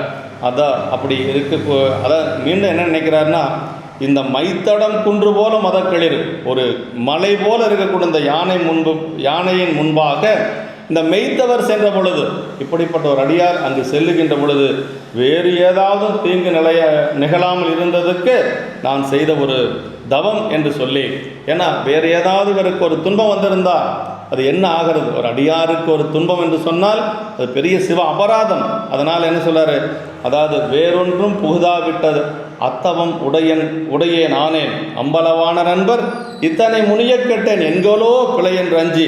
அப்படின்னா இத்தவறு இதுபோல செய்யக்கூடிய அளவுக்கு என்ன பிழை நிகழ்ந்ததோ என்று சொல்லி அந்த இடத்துல வருத்தப்படுறார். ஏன்னா ஒரு பட்டத்து யானையை கொள்ளக்கூடிய அளவுக்கு இந்த அடியாருக்கு என்ன நிகழ்ந்ததோ என்று சொல்லி அவர் கொஞ்சம் மனசில் கொஞ்சம் அச்சம் வருகிறது. அப்போ சோழர் சொல்கிறாரு, புகழ்ச்சோழர் நாயனார் இடத்துல இப்போ தான் பேசுகிறார், எரிபத்த நாயனார் இடத்துல, செறிந்தவர் தம்மை நீக்கி அன்பர் முன் தொழுது சென்று ஈது அறிந்திலேனடியேன் அங்கு கேட்டது ஒன்று அதுதான் நிற்க மருந்தைய களிற்றின் குற்றம் பாகரோடு இதனை மால எரிந்ததே போதுமோதான் அருள் செய்யும் என்று நின்றார். பாருங்க, அவர் இப்போ கோபமெல்லாம் தணிஞ்சிருச்சு சோழருக்கு. ஏன்னா ஒரு அடியாருக்கு தீங்கு வந்திருக்குமோன்னு பயந்திருக்கிறார். இப்போ அவர்கிட்ட போய் புகழ்ச்சோழ நாயனார் எரிபத்த நாயனிடத்தில் சென்று அன்பர் முன் தொழுது சென்று, பாருங்கள், அவருடைய பட்டத்து யானை இறந்து கிடக்கிறது, ஆனால் அவர் திருவேடத்தோடு நிற்கிறதுனால தொழுது அவர் பக்கத்தில் போய் நிற்கிறார். அப்படி தொழுது சென்று, நான் ஈது அறிந்திலேன் அடியேன், இங்கே நடந்தது எனக்கு தெரியாது, என்கிட்ட சொன்னது வேற மாதிரி சொன்னாங்க, அதனால் நான் இங்கே வந்தேன் என்று சொல்லி இந்த களிற்றின் குற்றம் பாகரோடு, இந்த யானையினுடைய குற்றம் பாகருடைய குற்றம் இதுக்கு நீங்கள் செய்துட்டீங்க, இதுக்கு மேலே வேறு ஏதாவது செய்யணும்னு நினைக்கிறீங்களா அப்படின்னு சொல்லி இது போதுமா என்று சொல்லி அவரிடத்தில் கேட்கிறார். அதாவது எரிந்ததே போதுமோதான் அருள் செய்யும் என்று நின்றார். இந்த யானையை கொன்றது, குத்துக்கால் பாகலை கொன்றது போதுமோ என்று சொல்லி அரசர் அங்கு அஞ்சி நிற்கிறார். எரிபத்த நாயனார் சொல்லுகிறார், மன்னவன் தன்னை நோக்கி நடந்ததையெல்லாம் சொல்கிறாருங்க. வானவர் ஈசர் நேசர் சென்னி இத்துங்கவேலம் சிவகாமி ஆண்டார் கொய்து பன்னகா வர்ணச்சாத்த கொடுவரும் பள்ளித்தாமம் தன்னை முன் பறித்து சென்ற தரைப்பட துணித்து வீழ்த்தேன். பெருமானுக்கு சாற்றுவதற்காக அவர் மலர் பறித்து கொண்டு வருகிறார் சிவகாமி ஆண்டார். அந்த பன்னகா பரணர் என்று சொல்லக்கூடிய பெருமானுக்கு சாத்தக்கூடிய மலர்களை, திருப்பள்ளித்தாம மலர்களை பறித்து சிந்தியதனாலே நான் துணித்து வீழ்த்தேன் என்று சொல்லுகிறார். அப்படி கேட்ட உடனே சொல்லார். அதே மாதிரி அந்த குத்துக்கால் பாகர்கள் எல்லாம் அதை தடுக்க தவறியதனாலே அவர்களையும் வீழ்த்தி விட்டேன் என்று சொல்லுகிறார். அதற்கு சோழர் சொல்லுகிறார், அங்கனர் அடியார் தம்மை செய்த அபராதத்துக்கு இங்கு இது தன்னால் போதாது, என்னையும் கொள்ள வேண்டும், மங்கள மழுவாள் கொள்கை வழக்குமன்று இதுவாம் என்று செங்கையால் உடையால் வாங்கி கொடுத்தனர் தீர்வு நேர்வார் என்று சொல்லி இந்த இடத்துல அங்கனர் அடியார் தம்மைனா அங்கனர்னு ஒன்று அடியார் ஒன்று. அப்படின்னா இறைவனிடமும் அடியாரிடமும் செய்த இந்த அபராதத்துக்கு, இறைவனுக்கு ஒரு அபராதம், ஒரு தீங்கு செய்திருக்கிறோம், அதே மாதிரி அடியாருக்கும் தீங்கு நடந்து விட்டது. அதனால் அந்த இறைவனிடமும் அடியாரிடமும் செய்த இந்த அபராதத்துக்கு இங்குது தன்னால் போதாது. சோழர் அவரே சொல்கிறார், இது போதாது, இதுக்கெல்லாம் உரிமையாளனாக இருக்கக்கூடியது யார்? நான். அதனால் என்னையும் நீங்கள் கொள்ள வேண்டும். அப்படி கொள்ளுவது கூட நீங்கள் கையிலே வைத்திருக்கக்கூடிய மலுவானது மங்கள மலுனார். ஏன் மங்கள மலுனார்னா, அடியார்களுக்கு துன்பம் வருகின்ற பொழுது துடைப்பதற்காக வைத்திருக்கக்கூடிய மலு. இந்த மங்கள மலுவிலை கொள்ளக்கூடிய அளவுக்கு எனக்கு தகுதி இல்லை, அதனால் என்னுடைய உடைவாளை என்னை நீங்கள் கொள்ள வேண்டும் என்று சொல்லி தன்னுடைய உடைவாளை எடுத்து உருவி எரிபத்தரிடத்திலே கொடுக்கிறார். இதுதான் அந்த அரசரிடத்தில் இருந்த அந்த ஒரு பணிவு, அவர் வேடத்தின் மீது வைத்திருந்த ஒரு பற்று, அதே மாதிரி சிவ அபராதத்துக்கு அஞ்சிய ஒரு நிலை. எந்த இடத்துலையும் நாம் சிவ அபராதம் செய்து விடவே கூடாது.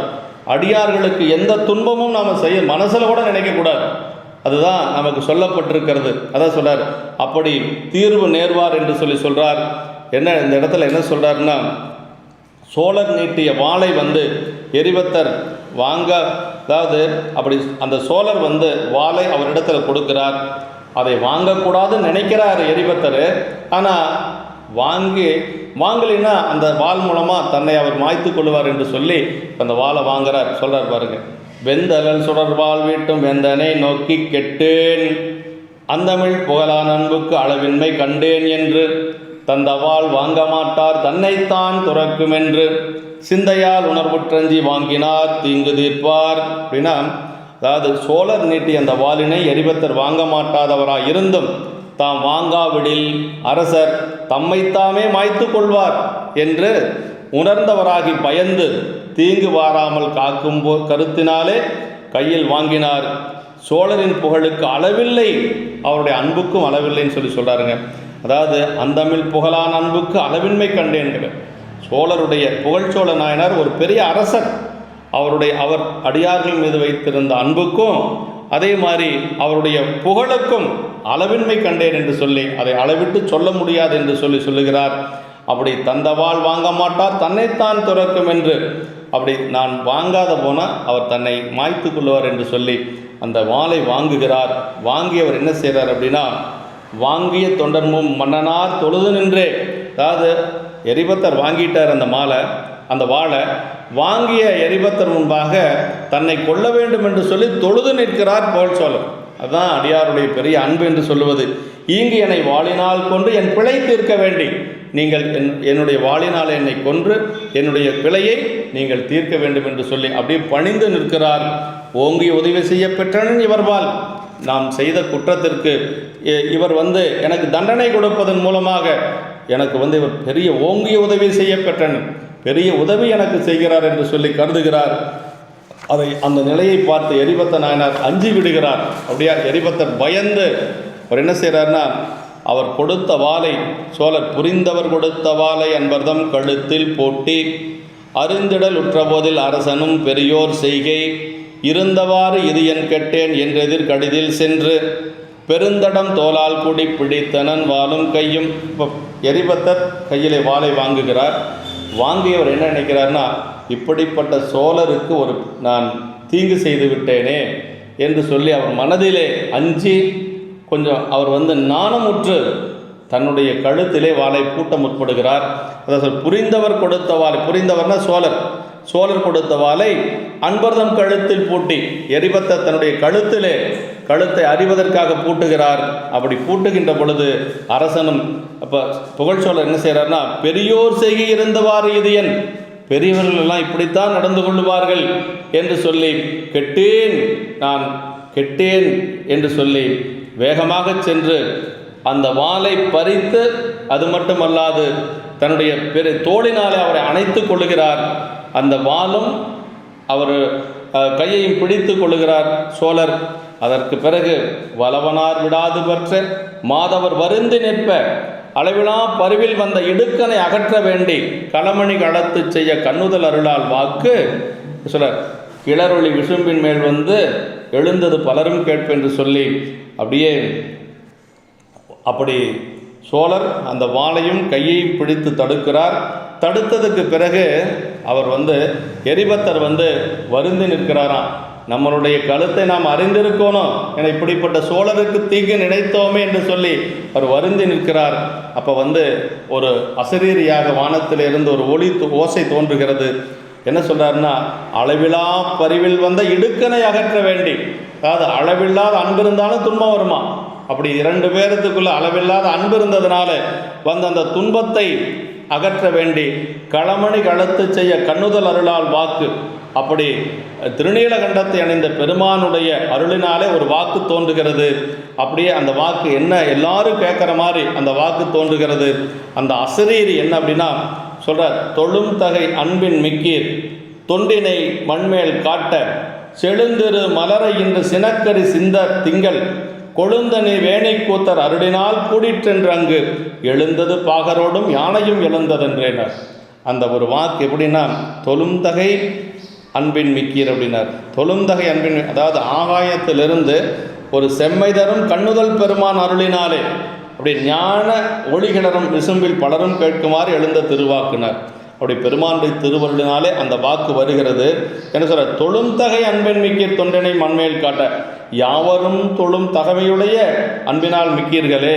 அப்படின்னா அடியார்களை எல்லாரும் நம்ம வழிபாடு செய்யணும். அதான் சொல்றார், தொழும் தகை அன்பின் மிக்கீர், யாவரும் தொழும் தகைமையுடைய அன்பினாலே மிக்கீர்களே. இன்னொரு பொருள் என்னன்னா, அதை எம்மையே எஞ்ஞான்றும் தொழும் தகுதியுடைய அன்புடையவர்களே. ரெண்டு பொருளுங்க, எல்லாரும் தொழக்கூடிய அந்த ஒரு தகுதியுடையவர்கள் தொழும் தகை அன்பின் மிக்கீர். இன்னொன்று என்னன்னா, எம்மையே எஞ்ஞான்றும் தொழும் தகுதியுடைய அன்புடையவர்களே. ஏன்னா அவர்கள் தினசரி பெருமானை அன்போடு வழிபாடு செய்யக்கூடியவர்கள். அதனால் ரெண்டு பொருள்பட சொல்கிறார். அப்படி அன்பினாலே மிக்கீர்களே, திருத்தொண்டின் நீர்மையை மண்ணுலகத்தில் காட்டும் பொருட்டாக கூத்தரது திருவருளினாலே கூடிற்று. இது அசரீரிங்க. அதாவது தொழுந்தகை அன்பின் மிக்கீர் தொண்டினை மண்மேல் காட்ட செழுந்திரு மலரை இந்த சினக்கரி சிந்த, இந்த யானை சிந்தும்படி செய்தது கொழுந்தனை வேலை கூத்தர் அருளினால் கூடிற்று. இது யாருடைய, பெருமானுடைய திருவருளினாலே கூடிற்று என்று சொல்றார். அங்கு எழுந்தது பாகரோடும் யானையும் எழுந்ததென்று, யானையும் உயிர் பெற்று எழுந்தது. அதே போல குத்துக்கால் பாகர்களும் உயிர் பெற்று எழுந்தார்கள். அதுக்கு என்ன காரணம்னா, இறைவனுடைய திருவருள். அதான் முன்னவனை முன்னின்றால் முடியாத பொருள் உள்ளதோ அங்கே சொல்கிறாருங்க. எங்கள் மனுநீதி சோழருடைய சரியத்தில் சொல்லுவாருங்க. அதாவது அங்கே அதே மாதிரி தான் அந்த மந்திரி உயிர் பெற்று எழுகிறார், அந்த இளவரசர் உயிர் பெற்று எழுகிறார், மந்திரி உயிர் பெற்று எழுகிறார், பசுவினுடைய கன்றும் உயிர் பெற்று எழுகிறது. அதான் சொல்ல, அந்நிலையில் உயிர் விரைந்த ஆண்கன்றும் மண்ணுரிமை தனிக்கன்றும் மந்திரியும் உடன் எழலும் இன்னப்பரி சானான் என்று அறிந்திலன் வேந்தனும் யாருக்கும் முன்னவனே முன்னின்றால் முடியாத பொருளுள்ளதோ. இறந்த ஒரு உடம்புல மீண்டும் அந்த உயிர் வருவது அப்படிங்கிறது இல்லவே இல்லை. ஆனால் இங்கே நடந்திருக்கிறது என்று சொன்னால் அதுதான் அதுக்கு விடை எங்கே இருக்குதுன்னா, நமக்கு நகர சிறப்பில் நம்முடைய சோழருடைய ஒரு வரலாற்றில், மனுநீதி சோழருடைய வரலாற்றில் இருக்குது. முன்னவனே முன்னின்றால் முடியாத பொருள் உள்ளதோ என்று சொல்லி சேக்கிழ பெருமான் அங்கு அருளுகின்றார். அதே மாதிரி இங்கு 5 பேரும் உயிர் பெற்று எழுந்து விடுகிறார்கள், யானையும் உயிர் பெற்று எழுந்து விடுகிறது. அதான் சொல்றாரு, அப்படி யானையும் எழுந்ததென்று என்று சொல்லி, அப்படி இரவே பூட்டும் வாழ்விட்டு எரிபத்தர் தாமும் அந்த நேரியர் பெருமான் தான் மேல் விழுந்தன நிருபர் கோனும் போர்வடி வாளை போக எரிந்தவர் கடல்கள் போற்றி பார்மிசை பணிந்தான் விண்ணோர் பனிமலர் மாறி தூத்தார் என்று சொல்லி, இப்போ அந்த வாளை எரிபத்தர் எரிந்து விடுகிறார். அதற்கு பிறகு சோழருடைய திருவடியிலே அப்படி வீழ்ந்து வணங்குகிறார். சோழரும் எரிபத்தரை வீழ்ந்து வணங்குகிறார். 2 பெருமக்களும் ஒருவர் வணங்கி கொள்ளுகிறார்கள். அப்படியே அந்த கடல்கள் போற்றி பார்மிசை பணிந்து வீழ்ந்தார்கள் என்று சொல்லி, இதை பார்த்து மேலிருந்து தேவர்கள் எல்லாம் குளிர்ந்த பூமலை பொழிந்தார்கள் என்று சொல்லி சேக்கிழ பெருமான் அருளுகின்றார். இருவரும் ஒருவர் பணிந்து வணங்கி கொள்ளும் நிலை கண்டு அப்படியே தேவர்கள் குளிர்ந்த அந்த பூமலையை பொழிந்தார்கள் என்று சொல்லுகிறார். அப்படியே மலர் மாறி தூவுகிறது. அப்படியே மலர் கூரையில் இப்போ என்ன ஆச்சுன்னா, அந்த யானை உயிர் பெற்று விட்டது. கீழே விழுந்த மலரும் கூடைக்கு வந்துருச்சு, சிவகாமியாண்டருடைய கூடைக்கு வந்துருச்சு. அதான் சொல்கிறாரு, அதாவது இருவரும் எழுந்து வானில் எழுந்த பேரொழியை போற்ற அருமறை பொருளாயுள்ளார் அணிகள் பூங்குடை தன்னில் மருவிய பள்ளித்தாமம் நிறைந்திட அருள மற்ற திருவருள் கண்டு வாழ்ந்து சிவகாமி யாரும் நின்றார். அந்த அசரீரியை பார்த்து 2 பேரும் போற்றி நிற்கிறார்கள். புகழ்ச்சோழரும் அதே மாதிரி எரிபத்த நாயனாரும் 2 பேரும் போற்றி நிற்கிறார்கள். அந்த ஒளியை பார்த்து போற்றி நிற்கிறார்கள். அப்படி அருமறை பொருளாயுள்ளார் பெருமானுடைய திருவருளினாலே அந்த பூங்கூடையில் மலர் நிறைந்து விடுகிறது. அவர் பள்ளித்தாமத்திற்கு சென்று விடுகிறார். அதுபோக அந்த பெருமானுடைய திருவருளை கண்டு சிவகாமியாரும் அப்படியே வாழ்ந்து நின்றார் என்று சொல்லி, திருவருள் கண்டு வாழ்ந்து சிவகாமியாரும் நின்றார் என்று சொல்லி, சிவகாமியாண்டார் இப்போ அதை எடுத்துக்கொண்டு பள்ளித்தாமத்துக்கு போகணும். சரிங்க, கீழே விழுந்த மலர் மீண்டும் பெருமானுக்கு சாற்றலாமா அப்படின்னா சாற்றக்கூடாது. ஆனால் இங்கு திருவருளால் நிகழ்ந்தது. அந்த யானை சிந்தியதும் திருவருள் தான். அதே மாதிரி மீண்டும் அந்த மலர் கூடைக்கு வந்ததும் திருவருள் தான். 2 முறை திருவருள் நிகழ்ந்ததுனால அந்த மலர் பெருமானுக்கு சாற்றுவதற்கு உகந்தது என்று சொல்லி நமக்கு உரையாசிரியர் சொல்லுகிறார். அப்புறம் யானையும் உயிர் பெற்று எழுகிறது. யானையும் உயிர் பெற்று எழுந்தாச்சு. ஆனசீர் தொண்டர் கும்பிட்டு அடியனேன் கழிப்ப இந்த மாணவன் கயிற்றில் ஏறி மகிழ்ந்தெழுந்து அருளும் என்ன மேன்மைய பணிமேல் கொண்டு வணங்கிவன் குடையின் நீழல் யானை மேல் கொண்டு சென்றார் இவுளி மேல் கொண்டு வந்தார் என்று சொல்லி, அது என்ன சொல்லார்னா, ஆனசீர் தொண்டர், இந்த யானை உயிர் பெற்ற உடனேயே ஆனசீர் தொண்டர் கும்பிட்டு அப்படியே எரிபத்த நாயனார் புகழ்ச்சோரை கும்பிட்டு அவரை வணங்கி அடியனேன் கழிப்ப இந்த மாணவன் கழிற்றில் ஏறி மகிழ்ந்தெழுந்தருளும், அதாவது நான் பார்த்து மகிழும்படியாக நான் கழிப்படையும்படியாக இந்த யானையின் மீது நீங்கள் ஏறி செல்ல வேண்டும். இப்போ வந்தது எதில் வந்தார்? குதிரையில் வந்தார். ஏன் வந்தாருன்னா வேகமாக வரணும். இந்த சம்பவம் பட்டத்து யானையை வென்று விட்டார்கள், கொன்று விட்டார்கள் அப்படிங்கிறதுனால அந்த இடத்துக்கு வருகின்ற பொழுது வேகமாக வரணும். இப்போ செல்லுகின்ற பொழுது பட்டத்து யானையின் மீது செல்வது தான் அரசனுக்கு அழகு. அது எரிபத்தர் என்ன சொல்கிறார் விண்ணப்பமா, நான் பார்த்து மகிழும்படியாக இந்த பட்டத்து யானையின் மீது நீங்கள் ஏறி செல்ல வேண்டும் என்று சொல்லி, இது யாருடைய விண்ணப்பம்? எரிபத்தருடைய விண்ணப்பம். அதனால் அதை கேட்டுக்கொண்டு மகிழ்ந்து எருளும் என்ன மகிழ்ந்தருளும் என்ன மேன்மைய பணிமேல் கொண்டு வணங்கிவன் குடையின் நீழல் யானை மேல் கொண்டு சென்றார் இவிழி மேல் கொண்டு வந்தார். இப்போ குதிரையின் மீது ஏறி அமர்ந்து வந்தவர் யானையின் மீது ஏறி தன்னுடைய அரசவைக்கு செல்லுகிறார். புகழ்ச்சோழர் என்று சொல்லி இந்த இடத்துல இப்போ புகழ்ச்சோழ நாயனார் அவருடைய அரண்மனைக்கு சென்று விடுகிறார். அதற்கு பிறகு அங்கே அதாவது நம்முடைய அதான் சொல்கிறார், சென்னியில் கொண்டு சென்னி திருவலர் கோயில் பூக்கான். சோழர் அதாவது அரச மாளிகை சொல்லுகின்ற பொழுதும் அதை திருவலர் கோயில் என்று சொல்லுவார்கள். அப்படி அந்த திருவலர் கோயில் என்று சொல்லக்கூடிய இந்த அந்நிலை எழுந்த சேனை ஆறுகளி ஏழும் ஒன்றாய் மன்னிய ஒளியின் ஆற்ப மன்னலா மகிழ்ந்து வாழ்த்த பொன்னிடும் பொதுவிலாடல் நீடிய புனிதர் பொட்டால் சென்னியில் கொண்டு, அதாவது கூத்தப்பெருமானுடைய திருவடியை தன்னுடைய சென்னி மேல் கொண்டு அங்கு நம்முடைய சோழர் புகழ்ச்சோழர் அவர்கள் அந்த அரண்மனையில் சென்று சேருகிறார். இப்போ புகழ்ச்சோழர் அரண்மனை பணிக்கு சென்று விட்டார். அடுத்தது நம்முடைய சிவகாமியாண்டார் திருப்பள்ளி தாமத்துக்கு சென்று விட்டார். எஞ்சி இருப்பது எரிபத்த நாயனார் மட்டும்தான்.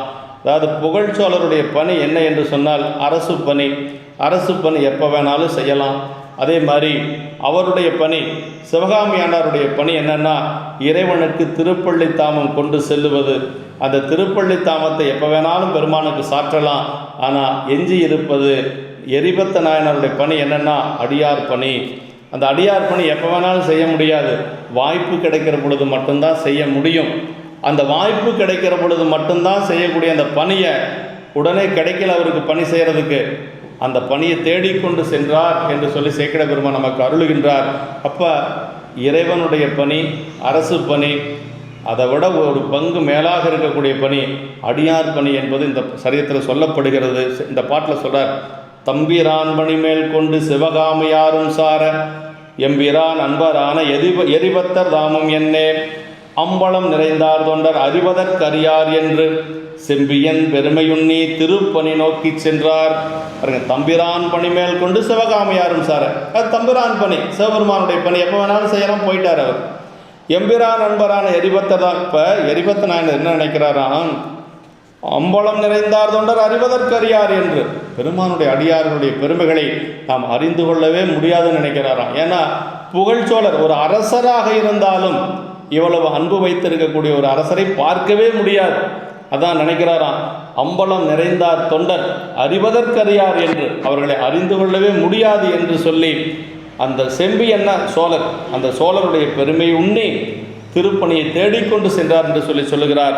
இதில் அதாவது நமக்கு சைவ சித்தாந்தத்தில் நம்முடைய சித்தியார் என்ன சொல்லுதுன்னா, ஈசனுக்கு அன்பில்லார் எவ்வுயிர்க்கும் அன்பில்லார் தமக்கும் அன்பில்லார் என்று சொல்லுதுங்க. அப்படின்னா யார் ஒருவருக்கு அடியார்கள் மீது அன்பில்லையோ அவர்களுக்கு பெருமான் மீதும் அன்பு இருக்காது. அப்போ யாருக்கெல்லாம் அடியார்கள் மேல் அன்பு இருக்குதோ அவங்களுக்கு பெருமான் மீது அன்பு இருக்கும் என்று சொல்லுகிறார். அதுமில்லாத அவங்க எப்படி இருப்பாங்கன்னா, எப்படி இருக்கணும்னா, நாம் ஆசையோடும் அடியாரை அடைந்திட்டு அவர் கருமம் உன்கருமமாக செய்து கூசி மொழிந்து அருள்ஞான குறியில் நின்று கும்பிட்டு தட்டமிட்டு கூத்தாடி தெரிய என்று சொல்லி சிவஞான சித்தியார் 12ஆம் சூத்திரத்தில் சொல்லுவது போல இங்கே எரிபத்தரும் சோழர் பெருமையை எண்ணி எண்ணி அப்படி திளைத்து கொண்டு செல்லுகிறார். இப்போ எரிபத்த நாயனாருக்கு என்னென்னா, இப்படிப்பட்ட ஒரு சோழ அரசர் நம்ம இங்கே இருக்கிறாரே, அடியாராக இருக்கிறார் என்று சொல்லி அவருடைய பெருமையை நினைந்து நினைந்து அப்படியே திளைத்து கொண்டு செல்லுகிறார் எரிபத்தர். அப்புறம் அதான் சொல்றார் இந்த பாட்டில் வந்துங்க, தம்பிரான் பணி என்று சிறப்பு அடைமொழி கொடுத்தோம். அடுத்தது அடியார் பணி. இப்போ தம்பிரான் பணி என்று சொல்வது பெருமானுக்கு செய்யக்கூடிய தொண்டு சிவகாமியார். அடுத்து அடியார் பணி என்று சொல்லுவது திருப்பணி அப்படின்னு சொல்கிறாருங்க. அப்போ அடியார்களுக்கு செய்யக்கூடியது திருப்பணி. இந்த சரித்திரத்தில் தான் வருது. அதான் திருப்பணி நோக்கி சென்றார் என்று சொல்லுவார். அப்போ அடியார் பணி என்று சொல்லி திருப்பணி என்று தேற்றம் பெற குறித்தும் அரண்பணியிலும் அன்பர் பணியின் பெருமை உணர்த்தியது காணலாம் என்று சொல்றார். நமக்கு நம்முடைய தாய்மானவர் சொல்வார், அன்பர் பணி செய்ய என்னை ஆளாக்கி விட்டுவிட்டால் இன்ப நிலை தானே வந்து எய்தும் பராபரமே. யார் ஒருவர் அடியார்களுக்கு பணி செய்கின்றார்களோ அவர்களுக்கு இன்பம் தானாக வரும் என்று சொல்லி தாய்மானவர் சொல்றார். அப்போ அரண்பணியிலும் ஒரு பங்கு உயர்ந்தது என்னன்னா அடியார் பணி என்று சொல்லி இந்த இடத்துல நமக்கு சொல்லுகிறார். அதாவது தொண்டர்தம் பெருமை சொல்லவும் பெரிதே என்று சொல்லி அவைப்பாட்டி நமக்கு அந்த பாடலில் சொல்லுகிறார்கள். தொண்டர்தம் பெருமை சொல்லவும் பெரிதே என்று சொல்லுகிறார். அரசர் ஒருவர் வடிவுக்குள்ளே அரிதற்கரிதாய் நின்ற அரசர் பெருமை எனும் தொண்டர் பெருமை மிக நிறைந்ததனை நினைந்து நினைந்து அப்படியே அவர் மகிழ்ச்சி அடைகிறார். அதாவது வந்தவர் புகழ்ச்சோழர் ஒரு பெரிய அரசர், அவர் ஒரு முடி அரசராக இருந்தாலும் அந்த வடிவம் மட்டும்தான் அரச வடிவம் வழிய அந்த வடிவத்துக்குள்ள என்ன இருந்ததுன்னா அரிதற்கரியதாய் நின்ற அரசர் பெருமையிலும் தொண்டர் பெருமை மிக நிறைந்ததுன்னார். இப்போ அரசர் பார்க்கறதுக்கு தான் அரசர், ஆனால் உள்ளுக்குள்ள இருந்தது பூரா அடியார் என்று சொல்லக்கூடிய ஒரு பெருமையே நிறைந்திருந்தது என்று சொல்றாருங்க. அப்போ அவர் பெருமை கண்ட போது தம் செயலும் தம் பெருமையும் கண்டாரில்லை. எரிபத்தனாக இருக்கு என்னன்னா, அவர் பெருமை முன்னாடி நம்ம ஒன்றுமே இல்லைன்னு நினைக்கிறார். அதுதான் பெரிய சிறப்புங்க. அதாவது அப்படித்தான் அடியார்கள் இருக்கணும். நம்ம பெருமையுடையவர்கள் இல்லை, நம்மை விட பெருமையானவர் அந்த அடியார் என்று சொல்லி ஒருவரும் நினைக்கணும். இப்போ எரிபத்தர் என்ன நினைக்கிறார்னா, அதான் நினைக்கிறார், அவர் பெருமை கண்ட போது புகழ்ச்சோழருடைய பெருமையின் முன்பாக நம்மளுடைய செயலும் பெருமையும் ஒன்றும் இல்லை என்று சொல்லி அந்த இடத்துல அப்படி நிற்கிறார். இப்படி நிற்கின்ற பொழுது அதான் சொல்றார், மற்றவர் இணையதான வன்பெரும் தொண்டு மண்மேல் உற்றெடுத்த அடியார் முன் சென்று உதவியேன் நாளும் நாளும் நற்றவ கொள்கை தாங்கி நலமிகு கைலை வெற்பில் கொற்றவர் கணத்தின் முன்னாம் கோமுதல் தலைமை பெற்றார் என்று சொல்லி இப்போ நாயனாருக்கு பெருமான் என்ன செய்கிறார் அப்படின்னா, அதை கோமுதல் தலைமை பெற்றார். சிவகணங்களுக்கெல்லாம் தலைவராகக்கூடிய ஒரு பெருமை பெற்றார். மற்றவர் இணையதாக வன்பெரும் தொண்டு மண்மேல் அப்படின்னா இவர் செய்த தொண்டு என்னென்னா வன்பெரும் தொண்டு, வலிமையான தொண்டு, அதாவது வீரமிக்க தொண்டு. இது யாரும் செய்ய முடியாது. ஏன்னா வட்டத்து யானையை வெட்டி வீழ்த்தி ஒரு அடியாருக்கு வந்த துயரை களைவது அப்படிங்கிறது யாராலே முடியாது. அதான் சொல்றார், அப்படி மற்றவர் இணையதான வன்பெரும் தொண்டு மண்மேல் உற்றெடுத்து அடியார் முன் சென்று உதவியே நாளும் நாளும். இப்படி அடியார்களுக்கு உற்றெடுத்து உதவி செய்து நாளும் அந்த தொண்டை செய்து வந்த காரணத்தினாலே அவர் எங்கே இருக்கிறார்னா நலமிகு கைலை வெற்பில் அந்த பெருமான் இருக்கக்கூடிய கைலாயத்திலே கொற்றவர் கணத்தின் முன்னாம் சிவகணங்களுக்கெல்லாம் கோமுதல் தலைமை பெற்றார். சிவகணங்களுக்கெல்லாம் தலைமை பொறுப்பினை ஏற்று அங்கே சிவகணங்களுக்கு தலைவராக இருக்கிறார் நம்முடைய எரிபத்தர் என்று சொல்லுகிறார்.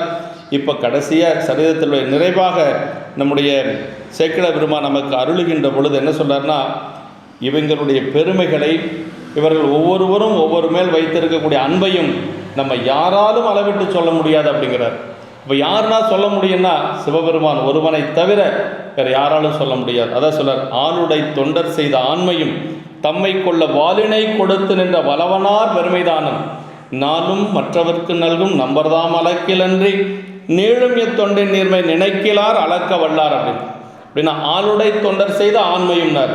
அப்படின்னா அந்த வீரச் செயல், ஆளுடை தொண்டர் யார்? எரிபத்த நாயனார் செய்த அந்த வீரச் செயல். தம்மை கொள்ள வாளினை கொடுத்து நின்ற வளவனார் பெருமைதானும்னார். தன்னை கொள்ளுவதற்கு தன்னுடைய வாளையை கொடுத்த சோழருடைய பெருமை அதை சொல்றார். அப்படி கொடுத்து வளவனார் பெருமைதானும் நாளும் மற்றவர்க்கு நல்கும் நம்பர்தாம் அழைக்கில் என்றினார்.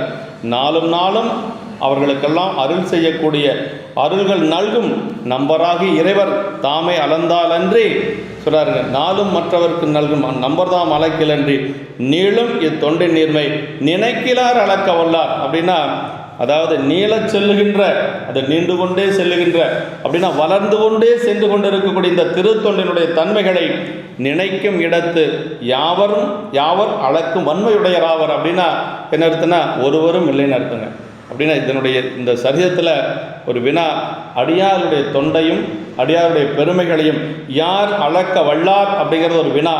அதற்கு விடை என்னென்னா ஒருவரும் இலர், அதான் வினா. இப்போ யாரால் அளக்க முடியும்? அவர்களுக்கு அருள் செய்யக்கூடிய இறைவனால் மட்டுமே அளக்க முடியும். இந்த தொண்டினுடைய பெருமையும் அப்புகழ்ச்சோழருடைய பெருமையும் யாராலும் அளந்து சொல்ல முடியாது என்று சொல்லி சரிதத்துடைய நிறைவாக நமக்கு நம்முடைய சேக்கிழ பெருமான் அருளுகிறார்.